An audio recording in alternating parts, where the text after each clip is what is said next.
Hi, I'm Mike Marino, and this is a brand new episode of Live from My Mother's Basement.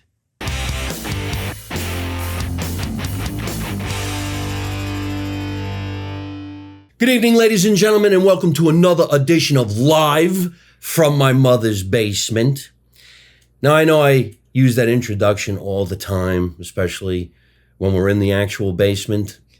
Once again, we're not in the basement, no. We're in a studio in Los Angeles, California, but that doesn't matter. We still put on a great show no matter what. I have the coolest, baddest, funnest guest. Look, she's laughing. She didn't even say nothing yet.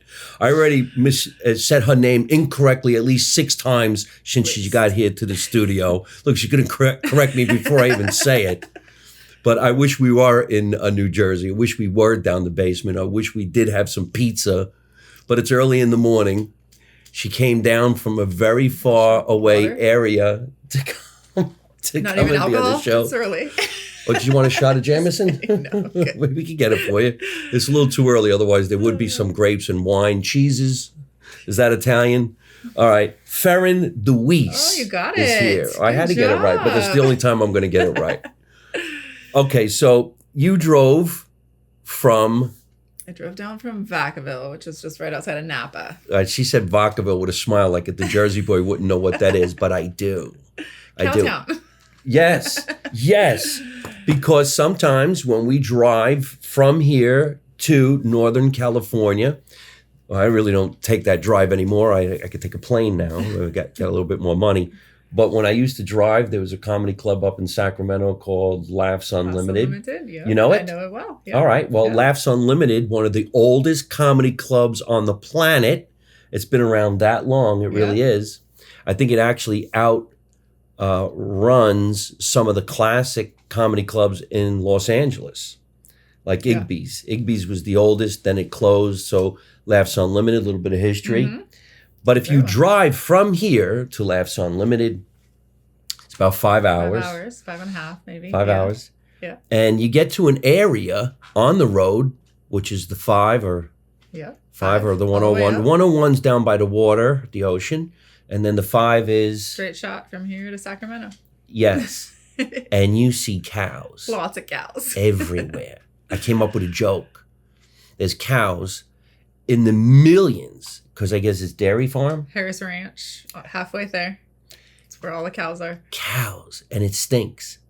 It's very hot, and the manure or whatever, and the cows. Yeah. But they stay put. They're very organized. They stay on the right. She's laughing. They stay on the right, and you never see them cross over. And you can't see that little wire. No. There's a wire that keeps them in the pen, I guess. As a kid, you would know you were halfway to Disneyland when you smelled the shit. Oh, really? It's a Northern California joke. You would know you were halfway to Disneyland once you got to the cows and smelled the shit. So coming south from Sacramento, you're in the car with your family, and all of a sudden the kid goes, Oh, we're halfway almost there. We're going to see the little bunny. We're going to see the Mickey Mouse. Oh, that is hilarious. So you born and raised up there? I was born and raised Vacaville. My husband's from Napa, so we lived in Sacramento for a little bit. I lived in San Luis Obispo for college, so that's my Vacaville. hometown. I love it. I get to go up there pretty often Yeah. because there was another town up by Vacaville, which is very close to the state's capital, Sacramento. Mm-hmm. But there was a town called Pittsburgh. Pittsburgh. And I remember when they called me and said, we got a big show for you. You're performing in Pittsburgh.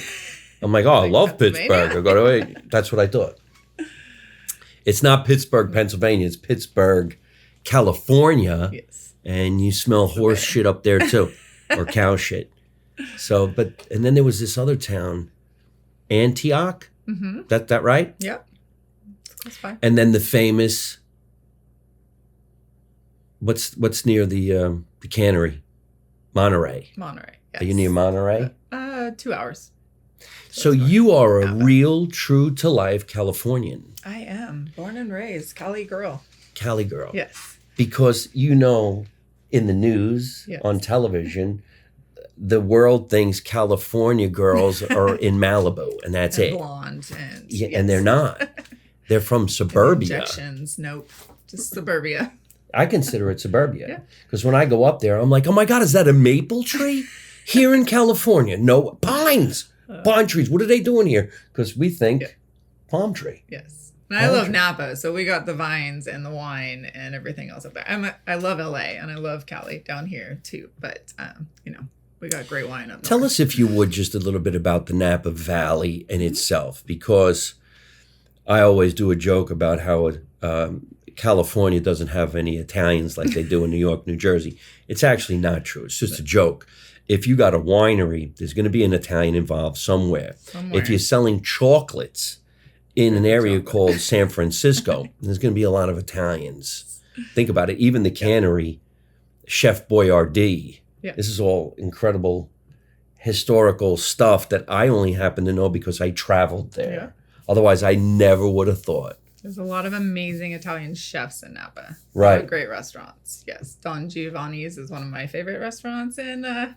In Napa, it's so good. Don Giovanni's. They make great pizza. No, Napa's, a great area. I worked in downtown Napa for 8 years for the Napa Valley Film Festival. And so that kind of brought me into that community a lot and really got to know a lot of the restaurants and wineries and so you community. Say when you say you work for the Napa Valley Film Festival, it's a job? It was, yes. I was the experience director for 8 years there. Helped develop. I planned 11 parties in a 5-day period for the festival. So I planned all the parties and I did sponsorship as well, and then helped with our patron circle, which was all of our donors. See, that's on the table, and I'm not supposed to. Yeah, don't hit the table. Sorry. You're in showbiz. You should know that. You should know better. Sit on my hands. Stop it. Sit on. We just told Italian people, sit on your hands. Oh, I can't talk no more. I can't talk. You would think most people, from my experience, when they do film festivals, it's all donating your time to a love for the festival. Yep. Movies and stuff like that. Star. And hopefully there's people who are actually on the payroll and make a little money while they're doing what they're doing. Yeah. With Napa, we had 13 full-time staff members when I worked all year round? All year long. Wow. Yeah. I just also worked for Sundance. They have, I think, 150 full-time employees year-round. So there are like the larger giant festivals like that do employ. And then there's a lot that are just volunteer-based that only have like a board and volunteers running the festivals. That's so amazing because sometimes you go to these film festivals that are startup, maybe. Mm-hmm. They only have a year under their belt. And like I was telling you before, I host a lot of the awards banquet when they go to get their award, Best Actor, Best Film. And I got hired to do a lot of that because I make it funny, especially if there's a mistake. It could be boring. People are just hoping they're going to get their little plastic trophy and go home. Oh, look what I got. And I'm like, yeah, ripped off actually, some places. But I always made them a lot of fun. And as I was doing what I was doing, I was making all these contacts. Nice, yeah. Because people were like, hey, that comedian really made the night. Now let's get his number. Yeah. And away you go. So tell us now, you go all the way back in time. We'll go back in time. You're a kid. Yeah. Did you grow up in show business? Did you have I did not. I did a little acting as a kid and some modeling. I wanted to always be a filmmaker. For the longest time, I wanted to be a casting director. I love people and I could see people and I have intuitive on people. And so when I meet them, I can see that they're going to be a star or that type. So I wanted to do casting and directing for so long. And I went through college with that mentality. I don't need college. I'm going to go to LA and be a casting director. School, it just wasn't for me.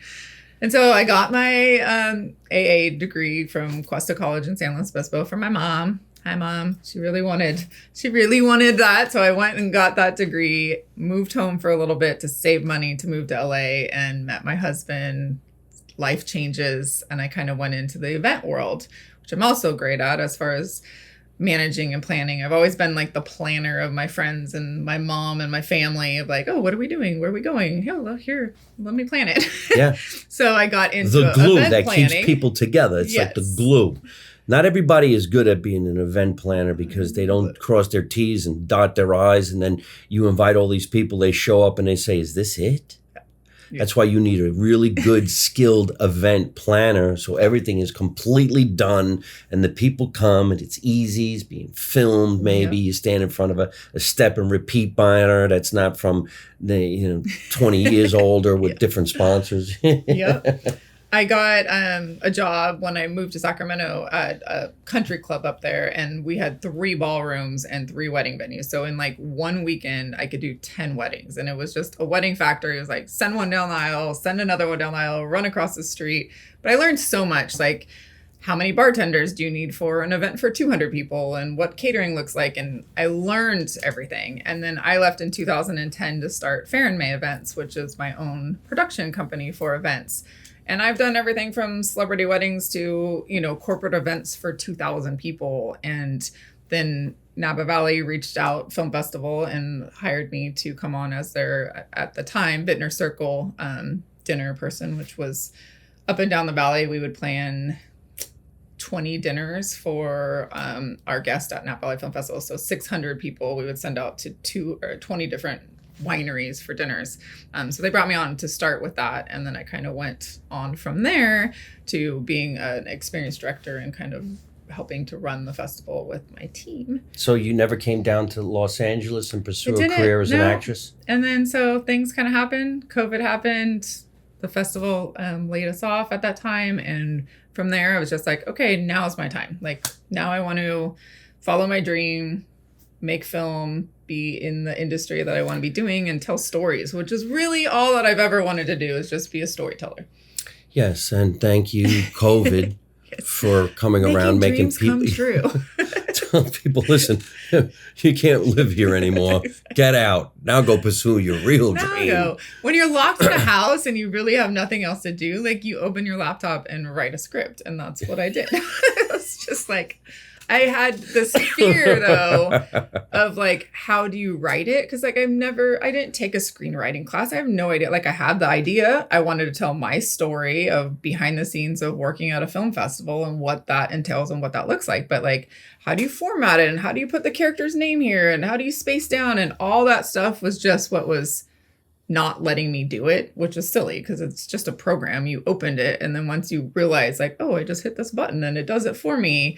And I had one person just show me how to use the program, and I sat down one night. I actually was down in LA. We were staying at the Hollywood Roosevelt, which is my favorite hotel. And me and my producing partner, Julie, we had sat and like wrote out kind of on note cards what our series would be about and my life story and this and that. And she went to bed because she had a shoot the next morning. And I went and sat by the pool at the Hollywood Roosevelt, and it just flowed. I wrote the whole thing in one night. Oh, wow. Till 3 a.m. in the morning. She called me at one point and was like, are you alive? Did you get kidnapped? Like, are you okay? And I'm like, I'm just flowing. I sat outside the Marilyn Monroe suite at the Hollywood Roosevelt and just wrote till 3 in the morning. And then we've changed it a lot since then, obviously, but it just takes just doing it. Just do it. Stop worrying about it. Stop getting in your own head about writing and or asking anybody their opinion. Exactly. What do you think? Oh, you have to have an agent. You have to have a manager. Nothing. You're never going to make it. You need a millionaire boyfriend. You just have to take what's here and put it on paper. And once that started, it was getting that out there, then showing friends, showing people. I'm very lucky that I have an incredible woman that I met through the festival. Again, film festivals are about connection, and that's my one takeaway.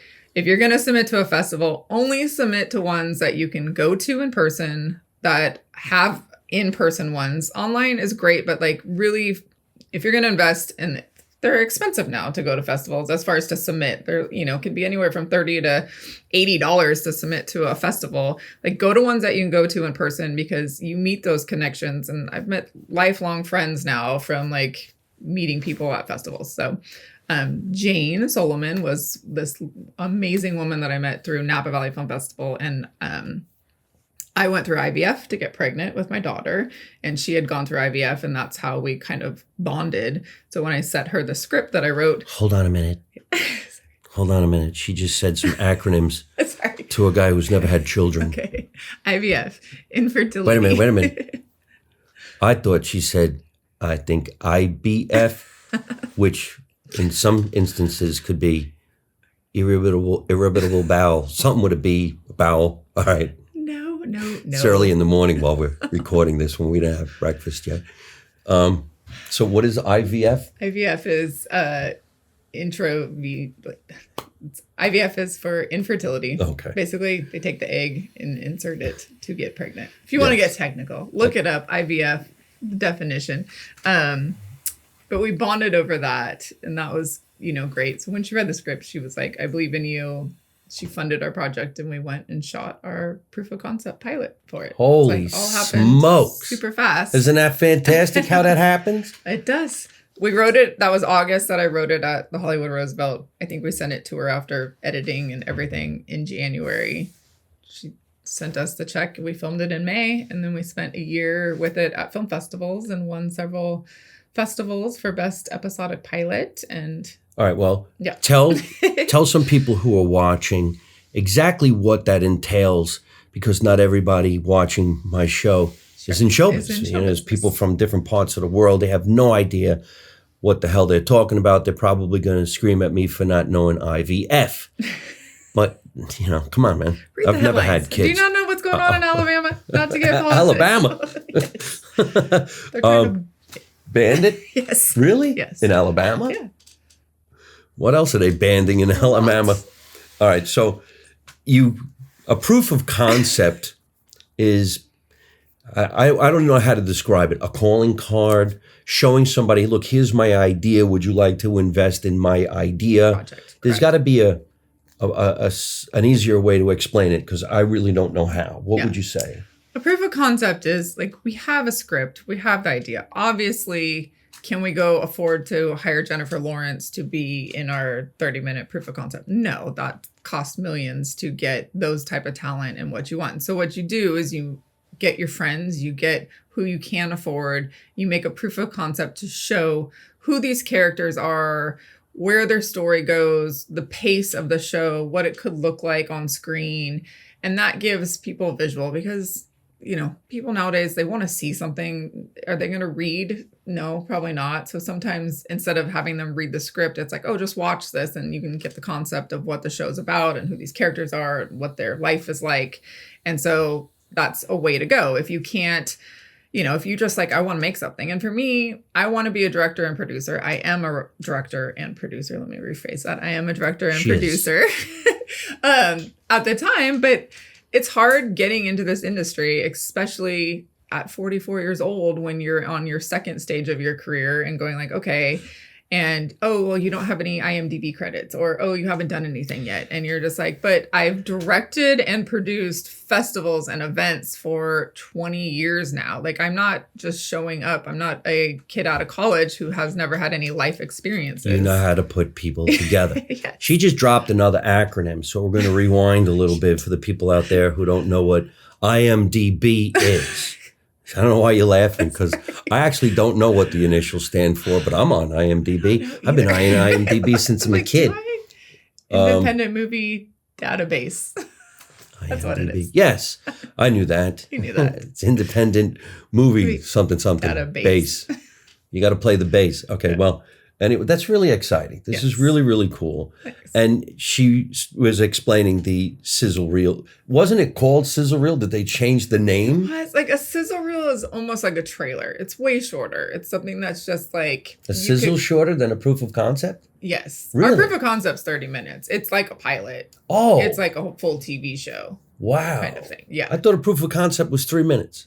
I mean, it can be. Ours was kind of more of like, here's the episode. Here's Right. an episode. Okay, so you took your 30-minute proof of concept. Yes. And then cut it down to a 2-minute sizzle reel trailer. Sizzle reel. Yeah. Which is what makes people go, oh, I got to go see this movie. Yes. Because they tease you. And in a let's short be amount of real, time. Americans' life or attention spans about 2 minutes. So you got to have that short version. And they go, oh, What? I like that. Let me invest my 30 minutes into watching the rest of it. Yeah. So you have to have both. So what was it that ignited this woman to give you funds? I've never had somebody believe in me probably as much as she did. She's just like, you are going to be an amazing director. Like, I want to help you get, this done. And truthfully, there needs to be more women like this, like those with money out there that can support starving artists that are trying to make a career change, or trying to do other things. And it is hard. In this industry, especially, I have connected a lot with the male figure instead of women, because I feel like women feel like there's sometimes like, oh, there's not enough to go around. And if this opportunity is going to come, I got to grab it, and want to kind of not help. Like as they're going up the ladder, they're stepping on people to get up versus like helping bring people up, or like, I'm going to put you ahead of me and then you're going to pull me up. And so just trying to get more of those relationships, I think, is very important too. That's definitely a wonder, if you ask me. Because I know, like, girls, be nicer to each other. How I was going to say, aren't they nice. catty? Yes. Where? Mean Girls is popular. How did for you a get that reason, job? And it shouldn't be. Like, well, I mean, I was thinking that. Okay, are they catty amongst each other? Why is she directing and I'm not directing? How did she? But that's everybody. Yeah. It's not just women on women. It's guys on guys. It's the entertainment industry. Yes. I mean, come on. There's plenty to go around, and there's money out there. It's just people have to believe in artists, and we have to shift from like, instead of making a movie that's $100 million, like go make 10 that is $10 million, and that would be better, and we all would love it. Nowadays, as far as I'm concerned, you can make $1 million movie for $100,000 in your iPhone. Go make the movie. Exactly. And some of the easiest things to do, and I hope, because that's what I'm involved in now, is make a horror. Yeah. Scare the crap out of a bunch of kids and make some money and go make another one. You don't need movie what's stars. What's wrong with us all that we love horror movies? Chop. I think it's I love watching a horror movie. We're doing one right now, and my producer Tatiana, of course, is female. Yeah. And people say to me, "Oh, you got a female producer for everything that I do?" Like everything that I do. And I go, "I didn't hire her because she's female. I hired her because she's good at what she does." She is a badass. Quite honestly, she puts me in my place once in a while. Stop answering your fan mail. Yeah. Why not? You're going to get in trouble. I go, but this girl is really, it's fake. It's fake. Stop talking. Oh, okay. Why do you think that's real? And female directors, we need more of them. We need 1 million Greta Gerwigs out there. I think so. I think so. I think just in general, because I watch the Oscars and I watch some industry related stuff, and I almost feel like can't you just hire somebody who's good at what they do? 100%. Don't look whether they're guys or girls or whatever color they boobs, are. No boobs. Hire somebody because they're good at what they do. Exactly. Not because someone insists you have to have that. Yes. That's what's going on in the world. You have to have this. Why? Why do I have to have that? It's not what I do. Yeah. And it's checking boxes. Now they're just constantly like, do we have enough of this and enough of this? Or here, we'll hire this one person because they match all boxes, instead of just being diverse or looking at people's work and what they've done, or knowing, like for me especially, I don't have a ton of credits yet. I'm working on it. But at the same time, I have experience. I have life experience. I work well with others. I know how to direct in a sense of directing people because I've done that for so many years, And so it's just people giving people chances. Give more chances to people. Yeah, chances to people who deserve the chance. Yes, exactly. When I go out on tour, I have the ability now to select my opening acts in certain venues. I always do diverse, but I don't do diverse because I have to or I think I should. I do it because the audience would like to see it. Mm-hmm. It's like going to dinner, all right? You go out for some Italian food, let's say. Maybe the appetizers should be something completely different. So you change it up a little bit and you give people a plethora of things to see. Yeah. But they still have to be good. Yes. Just because my opening act is a female doesn't mean it's okay. She still needs to kill. Yeah, exactly. Kill. Be funny. Be good. Be funny. Yeah. I don't care what your point of view is, as long as it's funny. And then we also have the ability to choose, do I want a clean opening act or a dirty opening act? Usually you go with clean because it's better for a larger amount of people rather than the filth. Yeah. So, I think it's great that you're doing what you're doing. Thank you. So Napa Valley Film Festival is where you were for quite some time. Yes. And then I went on to Mill Valley for 2 years, and I worked Sundance this last year.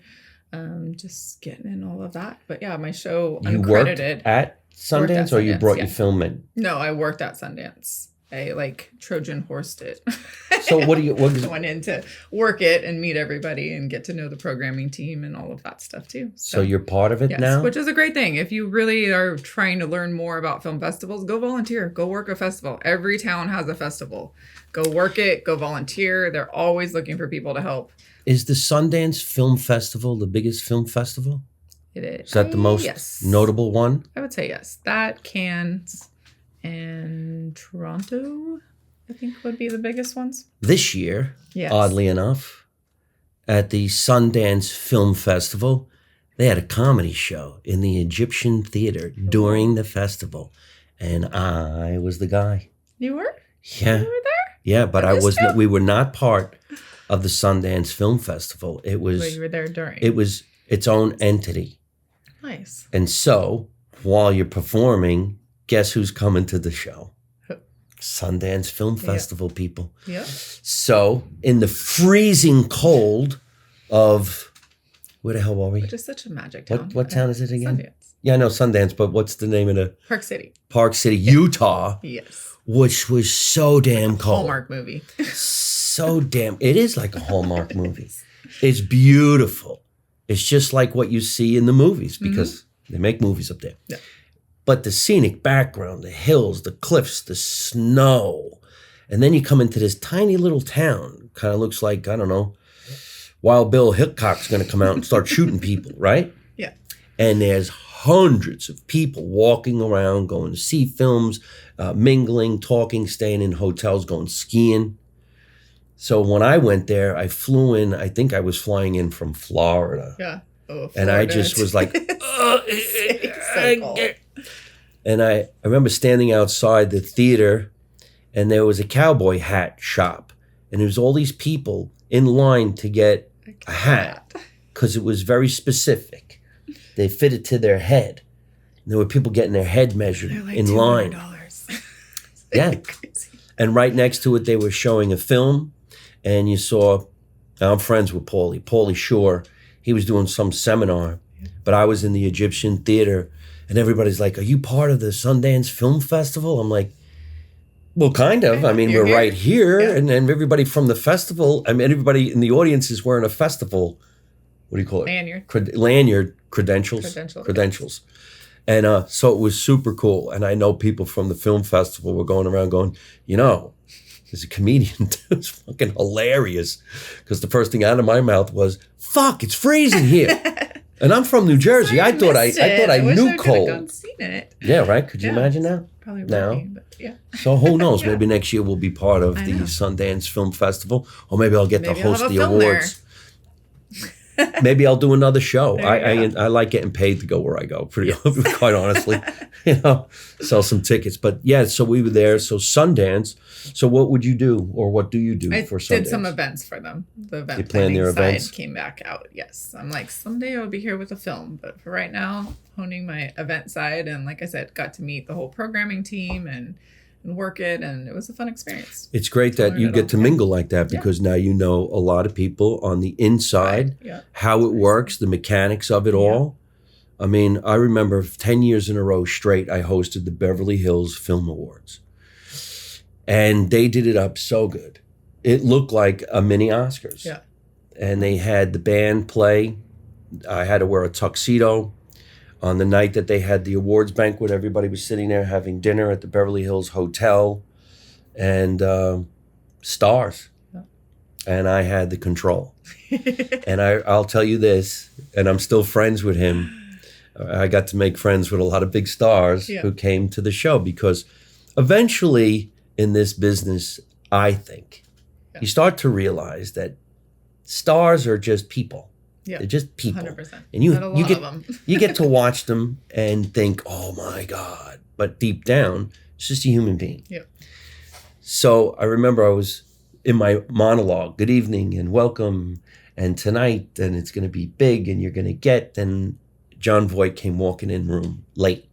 Here he comes in a tuxedo with a scarf on. And I just went like this, excuse me.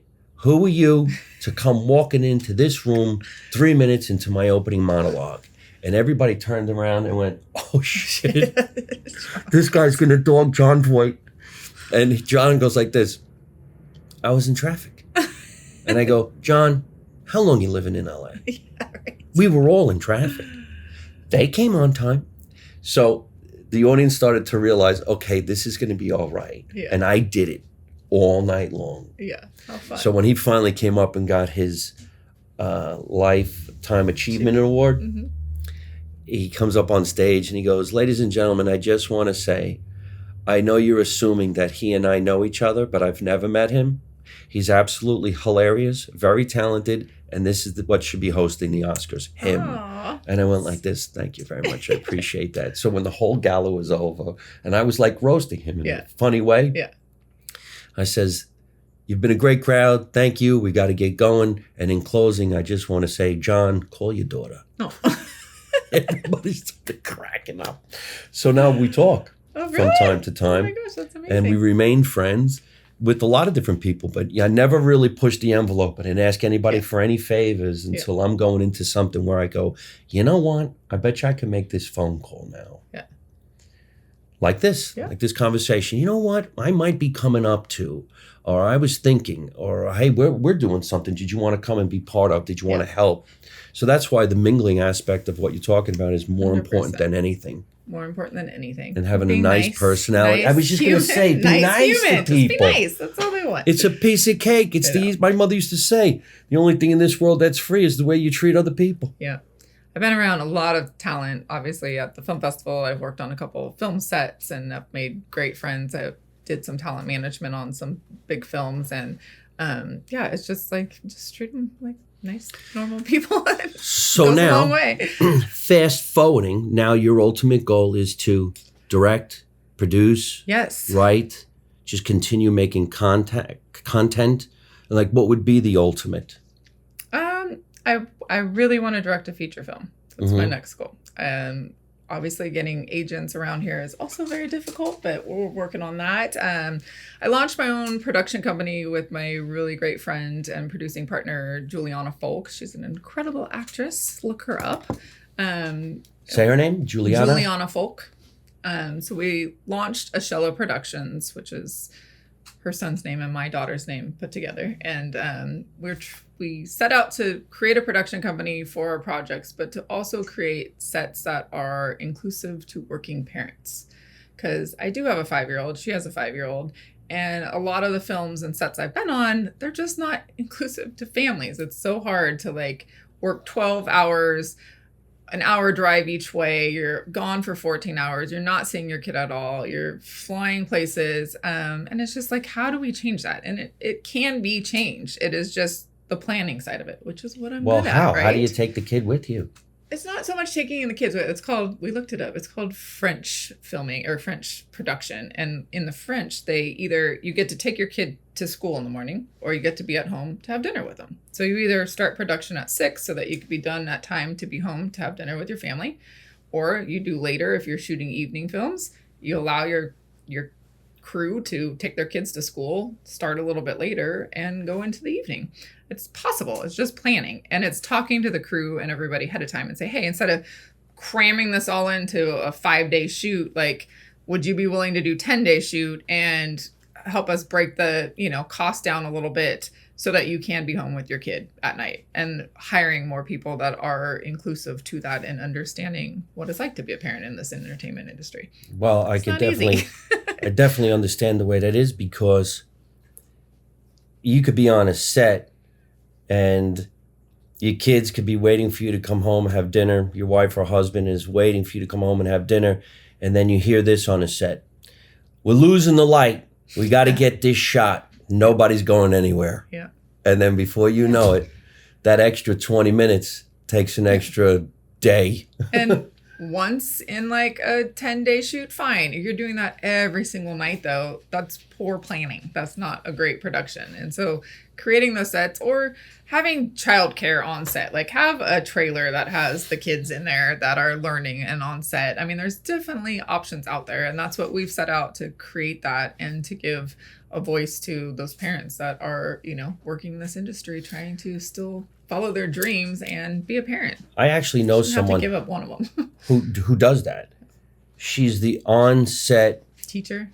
Yeah. Yes. Yeah. But those kids are there pretty much a good amount of the day. But then I guess they do go somewhere, Go to school and the right day's now not for not that long. over. Yeah. Something like that. Or maybe she's just a teacher for the kids who are in the project. Yeah. Because I've been around. Well, I was a child actor, and I don't come from a family of actors or people who are in show business. But when you see parents who have kids that are in show business, they're brutal. Yeah. Especially New York parents. Yeah. I want you to go to school. You're going to tap dance. You're going to sing. And you're going to be a hoofer. And you're going to be doing TV commercials. I know you're only 6 months old, but that's what we need. Yeah. Right? Yeah. Then you go on set and you see half those kids don't even want to do it. No. Then, of course, you got your one-hit wonders that you never really see again. That's got to be really brutal, not only on the kid, but the parents. Yeah. Yeah, I think, it is hard. I wouldn't want to get my kid in too early at all. That was my next question. Yeah, no. Does your 5-year-old want to be in showbiz? No? No. I mean, she's really great at taking photos. And if we did anything, it would probably be like print modeling, which I did as a kid and loved. And there's ways to do it. Like my mom was always really good at like driving us to San Francisco. Back then you had to go to go-sees, which is like going in person for auditions. Go-sees. And I haven't heard that term in years. And so we used to do that and have a whole day in San Francisco. And my mom always made it so fun. But she always was like, the second you say you don't want to do this anyway, we're out. The term go-see. I got to go-see today. I got to go-see. I got to go see somebody. I got to go see somebody. Oh, my God. That's what we used to say. Now it's I got to Zoom. Or I got to Zoom. Exactly. I got an online. Got an online. Is that what they call it? An online, right? Yeah. Or you just self-tape. Self-tape. I got a self-tape. Yeah. I got a self-tape. You should see me self-tape. It goes like this. Can somebody help me? I don't know how to do this shit. I just want to go on a go-see. I want to go see somebody. Wow. And I tell you what, though, some go-sees when we were younger were scary. Yeah. You meet a casting director, it's just sitting there with a cigarette. Yeah. All right, kid, show me what you got. Tap dance. Yeah. Monkey. Go. Can you do a backflip? What's with the shirt? Huh? I know. Wow, that brings back memories. Is your husband in showbiz? No, not at all. Where does this last name come from? DeWeese. He is Dutch. Dutch. My maiden name was Mole Queen, which is very Irish. I'm from County Clare, Ireland. Did I say it incorrectly? Mole Queen. Mole Queen.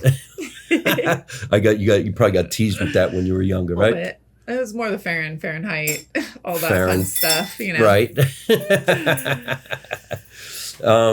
So DeWeese, he's not in the business at all? No, my family owns a metal factory in Cordelia, so he works there with my parents. Oh, okay. We've been together 20 years. What's a metal factory? We'll be right back after this commercial break. No problem. There's been a problem on the set, ladies and gentlemen. Thank you, buddy. That's all right. You can actually hear the plane going by. LA for you. This is my buddy. Freddie's on his way to the beach. Lucky him. It's going to be a gorgeous day out there. Gorgeous day today. And he's got his nice little umbrella, beach chair, while I sit here and try to make contacts, but he's going to be a major movie star. We're all good. Good. I wouldn't even cut that out because as far as I'm concerned, it's funny. You almost got attacked by a light. Yeah, I got hit by a light. I wonder if anybody even uses lights anymore, these replicas. I bought this stuff all new. You would think it was going to last for a long time. They're all in great shape, but does anybody even use this type of equipment anymore? There's a green screen here. There's 4 different colors. I don't even use the green screen anymore. Yeah. Anyway, so we were talking about go-sees. He's going to see the beach. I would love to be on the beach right now. I'll be heading that way soon. Are you? Mm. Well, your day started today. This is your first appointment? Yes. Your first go-see? Was to come on my podcast, and I'm glad that you did. This is really cool. I like learning about people who are in show business who basically do come from areas that we don't assume they were going to be in show business. No. But the Napa Valley Film Festival, is it a very well-known film festival? I'm not familiar with. It was? Yeah, it went through COVID stuff and kind of isn't not part of it anymore. Let's just say that. There's a lot of times when they go through COVID, it just gets, a lot of things that went through COVID got shut down. Yeah. restaurants, supermarkets, just places in general. Yeah. A large amount of my friends left Los Angeles. Yeah. A lot of people moved Yeah. out of California, even. Well, you know, there are some things won't go about there, California but that yes. suck. What the fuck, man? That's why I'm running for president of the United States, so I can tell California, you're not one of us no more.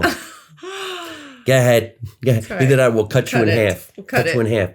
The top Yeah. part of California, to me, is so much different than down It here. really is. I love Tahoe. I got married in Tahoe. Like, that's just where I live. I could be in San Francisco in 45 minutes or Tahoe in 2 hours. And so, like, I get both worlds and I love it. And even the ocean up at Bodega Bay area. Yeah. So I never really consider Lake Tahoe, California. The only thing a guy like half me... of it is right down the middle. Yeah, but when you say Lake Tahoe to me, I think, oh, that's where they filmed The Godfather. Isn't that Reno? We're moving the family to Reno. All right, so now what are you doing? I heard you're writing some comedies. I am, we're writing. My producing partner is a great writer, so we're kind of focusing on some of her work. And again, one of the things that I always love to say is, like, life is stories, right? Like, everything you go through, no matter how good, how bad it is, the worst things that could potentially happen to you is a great film, is a great TV series. Like, if you just start looking at your life as a movie, it's comical sometimes. Even Yes. the hard, funny moments, like, write them down and be like, oh, that would be great. I don't necessarily say I'm a great writer at all. I'm a good storyteller. I can come up with 1,000 different ideas for movies, TV shows, and I just continue to keep like, oh, what about this? Or I'll have a dream and I wake up and I write it down and be like, that would be a funny scene in this movie, and just continue to keep creating ideas and working together. Well, that's 100% true, because in the comedy world, which I never set out to be a comedian, I just wanted to be an actor. Okay. I fell into it because I was talking about my family and people said that's funny. So the truth is always funny. But I'm not a skilled sit down behind the computer and write it. So when I work with writers, I say, come with me to the comedy club and just suck it out of my mouth. Yeah. And so sometimes every series of jokes is a log line. Mm-hmm. Mm-hmm. And I can have hundreds of log lines in no time, because my brain works. When I leave the studio and I take a walk, I look at somebody and I come up with a joke. But it's not a joke. It's my life. It's what I saw. So then when you talk about it on stage, people go, oh my God, that happened to me just the other day. Yes. Well, it happens to everybody. Yeah. I just have the ability to tell you what happened to you yesterday. Oh my God, that's my life. He must know me. Yeah. It's everybody's life. Amazing. So I like to punch up right. Okay. By reading somebody else's work, and I go, oh, okay, well, this is what you should do. Why don't you try this, try that? Actually, I got to take that back. I try never to say this is what you should do. I hate when people say that to me. Here's an idea. There you go. This is what I think. I hate when people say, here's what you do. I'm like, wait a minute. This is what I do. Yeah. Or this is my project, and like I'm open to input. Stop that. But yes. Yeah, and watch how you say that, because we all work on projects, boy, and there's always that one person you feel like putting in a headlock. Shut up. Right? Yes. So if you're doing something that you believe in and you think it's great, it's always easy to have somebody say, I would like some punch up on the dialogue. Yeah. And then I do it in conversation with the writer. I like it. Oh, well, if you and I were sitting here and this was your concept, this is the way we would talk. Because, when you make something up, you feel like, oh, nobody talks like that. Right? That's just what we did last night. My producing partner and I went through our script again, because it does, like, writing something, you write grammatically, you write how you were taught to write, but then the way that you say or speak things is completely different. So it's like trying to like go like, would they actually say that? And who is this character? And like, what's their backstory? And like, do they use these fancy words? Do they not? Is it more this? Like, you have to find those type of things. And yes, I'm one who's like, the more people reading this, the more people giving input on how to change that dialogue. And there's even a such thing that's very popular now, is just doing, obviously, like podcast where you read the script, or like you talk it through. So you hire the characters to just read it and record it listening to it. So then you can hear it and how it sounds and the way that they're talking versus just reading it on pages. Like that idea too. Well, can you talk about this next project that you're trying to put together? Yeah, so Uncredited is a TV series. It's an hour-long dramedy, and it's loosely based on my life behind the scenes of running a film festival. And so it takes the production team, and it does really connect to anybody who works in a service industry of any sorts, right? Like you could be a waitress and work with your team at the restaurant, and you kind of get that same feeling. You know, you're constantly dealing with fires and you're always putting them out, and that's kind of what the show is about. It's just your work family. And when you break it down and you're working a 40-hour week, you literally spend more time with these people than you do anybody else in your family or anybody else you know, because you're with them 40 hours a week. And so they become your family, and you have sometimes your enemies, or like I don't get along with that person so well, and you got, so many dynamics. And so the show is about that. It's about a team that comes together. They have a project. They have to put on a festival. It's a 5-day festival. The first 5 episodes is each day of the festival and how they go through that and what they do as a team to just make shit happen and get it done. And then the next 5 episodes is behind the scenes of what it takes to plan the festival, and then going into the cliffhanger at the end of, does the festival happen or not? It's a great concept. Thanks. It always, you painted a picture in my mind, because I always wonder, why does everybody not get along? Why is always that one person? Why is that in one any job person? You ever had? Yes, in everything. Like, what the hell, man? What are you just so pissed off about? Don't come around here. The energies, you're sucking the life out of me. One of the joys of hosting a gala or hosting any kind of a show, believe it or not, is the mishaps. Yeah. He just knocked into the light. There's all kinds. I could have said, cut, stop, you ruined the whole thing. I think it's funny. What's the big deal? It happened. It's live. My buddy was here. He went walking out the door to go to the beach, and he hit the light. The light fell. It's funny. You can't plan this shit. So whenever I host awards banquets and something goes wrong, I turn into an animal and make it funny. Yeah. I don't say anything like, I can't believe it, my career sucks, this is it. No, you actually just say, wow. Could you imagine? It makes people laugh. They start thinking you made it up, or that you wrote it, or you did it on purpose. Yeah. It's not. We're just having some fun. Yes. I mean, I was doing a show one night and was hosting the show, and the sound went out. Yeah. And everybody's like, oh my God. And a lot of actors or hosts or comedians were like, damn, my life sucks. I can't believe it. I'm so embarrassed. I'm like, no. I'm like, hey, they should have paid the electric bill. Otherwise, this wouldn't have happened. But all the money they just got from you people, you would have think they had tons of money to make sure they had a good microphone. And people just started cracking up laughing. Oh, my gosh. And this just allows everybody to be like, well, if he's cool with it, we're cool with it. I know. From doing the festival, I have so many of those little, like all 3 festivals I've worked, like you can, at the end of a festival, just write notes of just all the stuff that's happened. And I have 8 years from Napa of like real life experiences, from dealing with, sponsors that are just so particular, and like the comedy that happens with that, to talent coming and like the shit they get into and like ask and demands and that funniness of it all. And then just the team together as well too. And I have one of my favorite stories I will tell you was a sponsor story. And let's just say we had, I don't know if I can say the car names, I guess I can, but Lexus was one of our sponsors.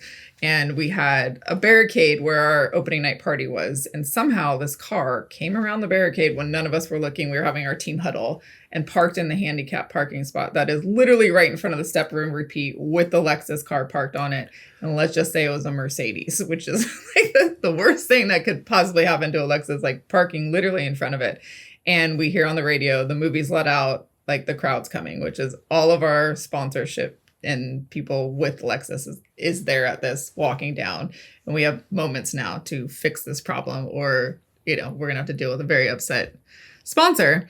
And so it was just like panic. Okay. I was just like in my head, run to the van, grab as many black linens as you possibly can out of the van, and we draped that Mercedes-Benz in black linen tablecloths to cover it all. And then moves a couple of the hedges and put hedges in front of the car, and so that you still had to walk around. And here comes our sponsorship team. And they walked over and literally were like, is that a Mercedes, 580 or whatever? Like they knew what exact brand and like just the shape of the car. And we're like, yep. And they're like, oh, we like your style. And just kind of walked in. And it was just like, we saved the day from just draping a car in black fabric last minute. I love when we get sponsors. Sponsors are so cool. We wish fun. We had their kind of money, yes. How much? Okay. Yeah. No, you need a room? Take two. Yep. Take 2 rooms. I had this one sponsor. Well, I've had many sponsors, thank you, Lord. And when they come at me and I get the sponsorship deal, I always include it in the show. This is something for you to hear as well in case we do something together, because I would love to host an awards banquet. Yeah. And maybe even have a project that's in the festival at the same time. I've had that before, which is kind of awkward. Yeah, sure. It could be the guy nobody likes. What's with him? So we were doing this one particular show, and it was sponsored by this cake, Italian Cakes, makes an Italian cake. And I had it with me on stage, and I kind of was making fun of it. And the sponsor was there, and he was getting all uncomfortable. And I says, you have to understand something. I really know what I'm doing. I've been in show business. I'm a little kid. I grew up doing TV commercials. If I make fun of your product, they're going to remember what I said. They might not even remember your product. They're going to remember what I said. And then they go, oh, yeah, that's that cake mix, the Italian cake mix. We should get some. Yeah. And it works. Yeah. I don't know if anybody even realizes, if you look at the career of Carrot Top, who's making millions of dollars performing out in Vegas, he was on those AT&T commercials. They said it was the most hated TV commercial in the world.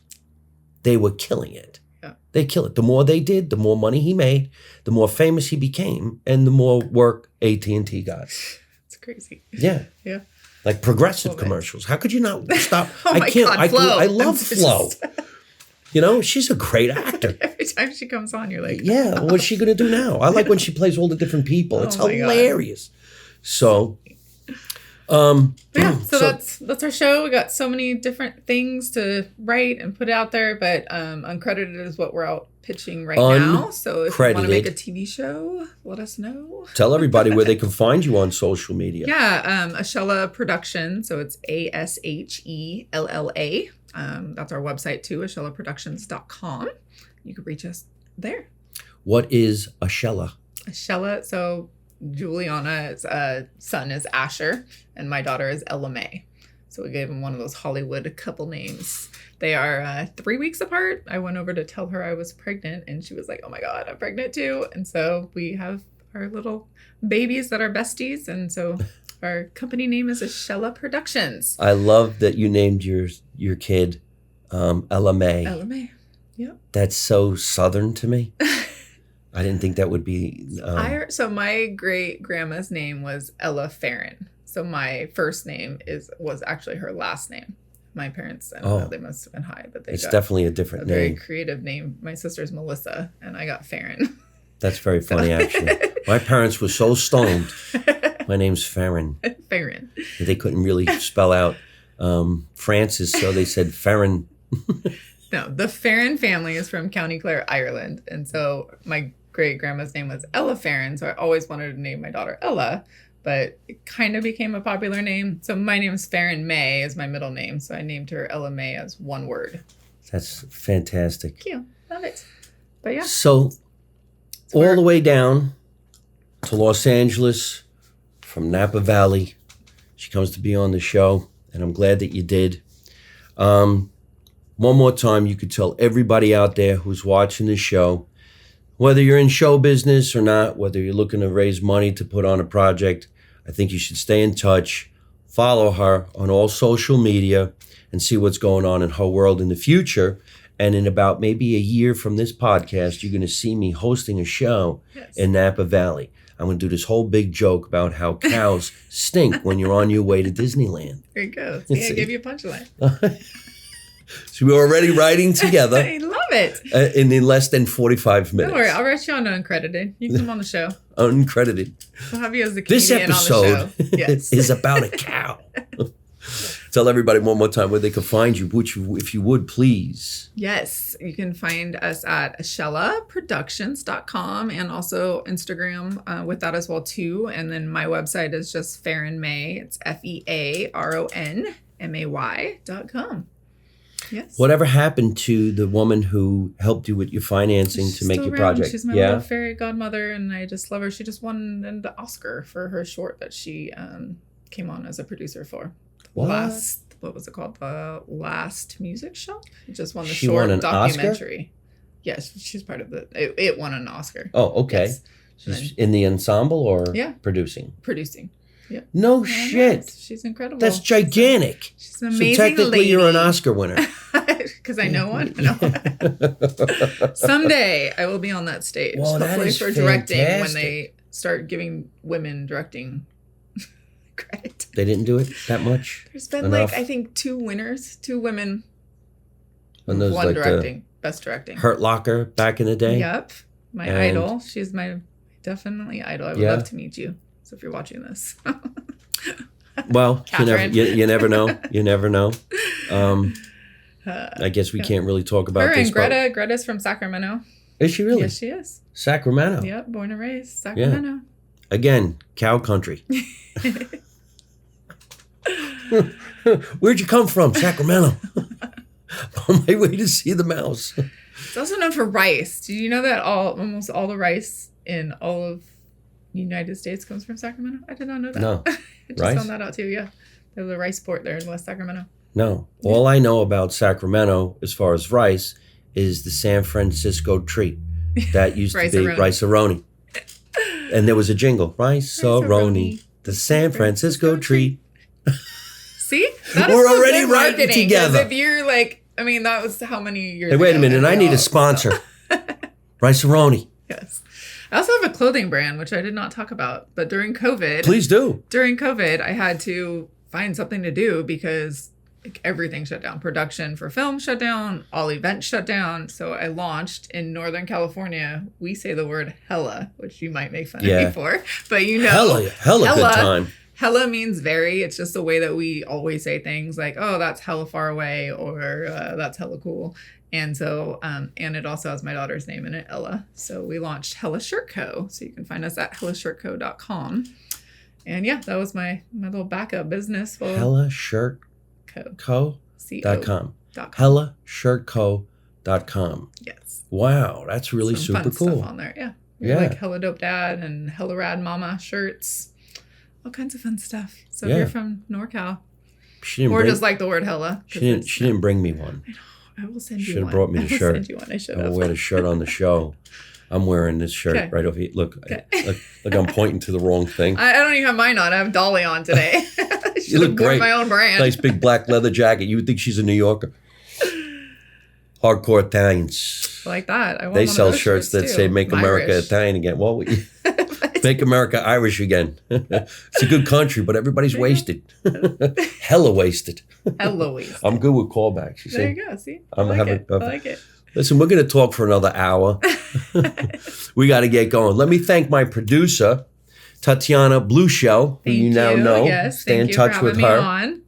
She always makes sure we have a great podcast, great guests, and we do everything on time. And you guys get to see it exclusively on my YouTube channel, which is Mike Marino Live, right here on YouTube. You can also watch the show on Spotify now, and not just listen. You can watch the show on Spotify. Of course, it's Mike Marino Live. And we also being listening to Italian American Radio in New York City. So thank you, everybody, for coming in and watching the show tonight. Remember, let's make America Italian again. You know my motto: you don't know nothing, you don't see nothing, and you don't say nothing. And how do I end every single one of my podcasts? By saying the same thing with my special guest.